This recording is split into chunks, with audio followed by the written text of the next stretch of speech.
Welcome to AJ creations. இன்றைக்கி நம்ம என்ன பார்க்க போகிறோம் அப்படின்னா, ஒன்றும் இல்லைங்க. ரீசெண்டாக ஊட்டி வரைக்கும் போயிருந்தேன். அங்கே ஒரு ரூம் போட்டப்போ ஒரு பிரேக்ஃபாஸ்ட் காம்ப்ளிமெண்ட் கொடுத்துருந்தாங்க. இந்த மாதிரி அவங்க என்னமோ ஆலு சப்பாத்தி, ஆலு பரோட்டா என்னமோ சொன்னாங்க. எனக்கு அது ரொம்ப பிடிச்சி போயிடுச்சு. அதை வீட்டில் வந்து செஞ்சு பார்ப்போம் அப்படின்னு ட்ரை பண்ணியிருக்கோம். அவங்க கொடுத்தது வந்து ரொம்ப திக்காக இருந்தது. இது கொஞ்சம் நைஸாக இருக்குது. நைஸாக நாங்கள் பண்ணிட்டோம். ரொம்ப சூப்பராக இருந்துச்சு. அதுக்கு அவங்க கொடுத்துருக்க காம்பினேஷன் எல்லாமே ரொம்ப எனக்கு அது புதுசாக இருந்தது. சாப்பிட்டு பார்த்தேன், நல்லா இருந்தது. அதை செய்கிறதுக்கு இப்போ 2 கப்பு சப்பாத்தி மாவு எடுத்துக்கோங்க. கோதுமை மாவு ஒரு 4-5 உருளைக்கிழங்கு இந்த மாதிரி சைஸில் எடுத்து வச்சுக்கோங்க. அடுத்து ஒரு பெரிய பச்சை மிளகா, இல்லைன்னா சின்ன சின்னதாக இருந்தால் இந்த மாதிரி குட்டி குட்டியாக கட் பண்ணி வச்சுக்கோங்க. ஒரு 2 பெரிய வெங்காயம் இந்த மாதிரி பொடி பொடியாக கட் பண்ணி வச்சுக்கோங்க. மல்லி இலை, கொத்தமல்லி இலை வந்து கொஞ்சம், கருவேப்பிலை இந்த மாதிரி ஒரு 2 இனுக்கு. அடுத்து மசாலா ஐட்டங்கள் என்ன வேணும்னா, இது வந்து கரம் மசாலா தூள், மஞ்சள் தூள், மிளகாத்தூள்.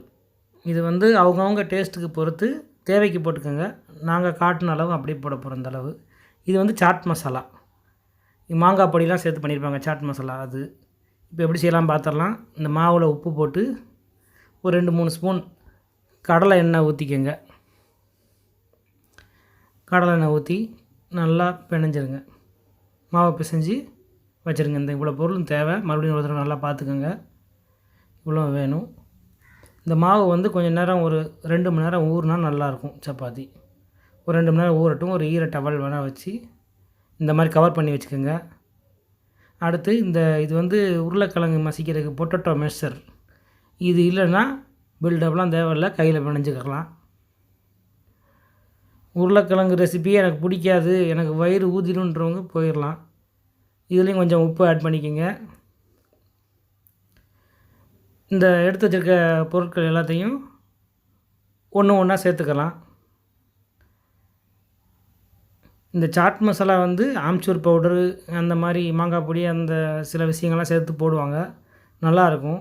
பானிபூரிக்கெலாம் போட்டு சாப்பிடுவாங்க, நல்லாயிருக்கும். அது இருந்தால் சேர்த்துக்கோங்க, இல்லைனா விட்டுருங்க.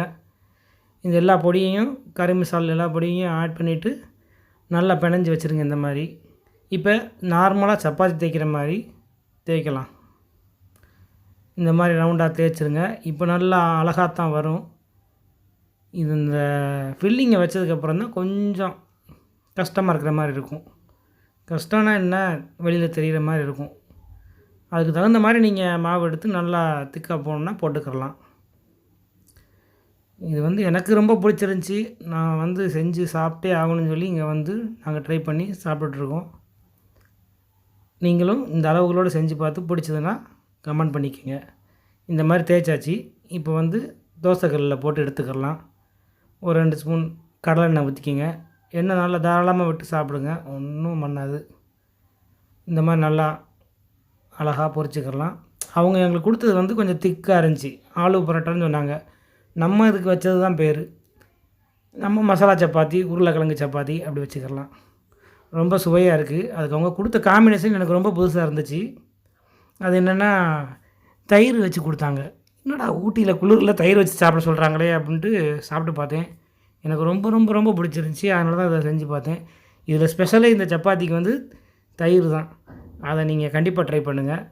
நான் சொன்ன அளவுகளோடு செஞ்சு பார்த்து பிடிச்சிருந்தால் ஷேர் பண்ணுங்கள், லைக் பண்ணுங்கள், கமெண்ட் பண்ணுங்கள், சப்ஸ்கிரைப் பண்ணுங்கள். நன்றி.